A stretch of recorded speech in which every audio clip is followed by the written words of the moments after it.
টাকা, তেলের মূল্য 200 টাকা, বিদ্যুতের প্রতিটা মিটারে দুর্নীতি চলতেছে। এই সরকারের আমলে দুর্নীতি করে মানুষের রক্ত চুষে নিয়ে যাচ্ছে। তাহলে কেজি 150 টাকা, প্রতিটা জিনিসের মূল্য 1 থেকে আপনার কোন কোন আইটেম 100% পর্যন্ত। রহমান রাহিম। জাতীয়তাবাদী সম্মাননা জোট কর্তৃক আয়োজিত আজকের এই বিক্ষোভ সমাবেশ ও মিছিলের আমার জোটের নেতৃবৃন্দ, ভাই ও বোনেরা, আসসালামু আলাইকুম ওয়া রাহমাতুল্লাহি ওয়া বারাকাতুহু।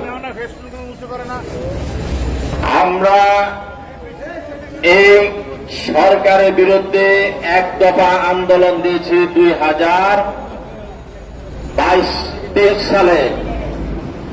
আমাদের এক দফা আন্দোলন চলতেছে, কিন্তু আমরা লক্ষ্য করেছি আমাদের চাউল মূল্যগত 70 টাকা, ডিমের হালি 160 টাকা, তেলের মূল্য 200 টাকা, বিদ্যুতের প্রতিটা মিটারে দুর্নীতি চলতেছে। এই সরকারের আমলে দুর্নীতি করে মানুষের রক্ত চুষে নিয়ে যাচ্ছে।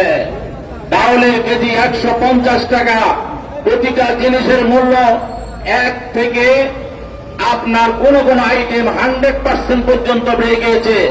আলুর কেজি এখনকার সময় 70 টাকা, এটা কি ভাবা যায়?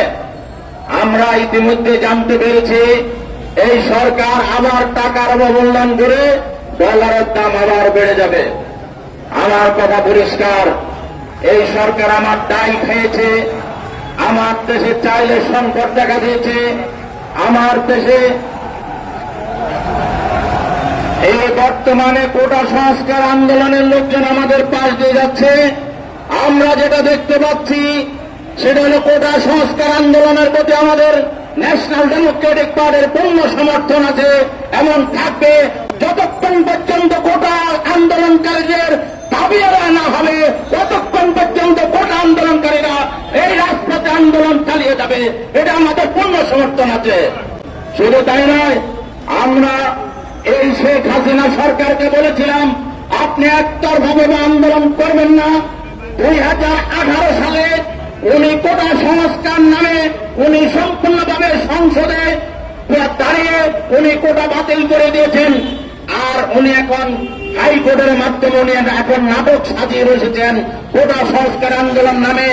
ভারতের বিরুদ্ধে ভারতের সাথে যে 10টা চুক্তি করেছে সেই চুক্তিকে ঢাকা দেওয়ার জন্য আজকে এই কোটা সংস্কার আন্দোলন মাঠে নামার রাস্তা করে দিয়েছেন এই বর্তমান ভারতীয় সরকার।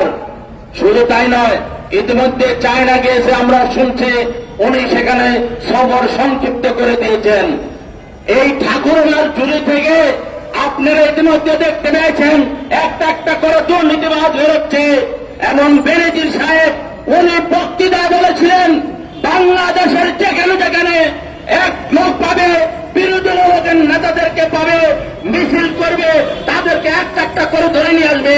এই বেনজির এখন কোথায়? সেই বেনজির এখন পালিয়ে বেড়াচ্ছে। মতিউর কোথায়? পালিয়ে বেড়াচ্ছে। বাংলাদেশের সাধারণ জনগণের খেটে খাওয়া মানুষের হাজার হাজার লক্ষ লক্ষ কোটি কোটি টাকা বিদেশে পাচার করেছে এই শেখ হাসিনা সরকার।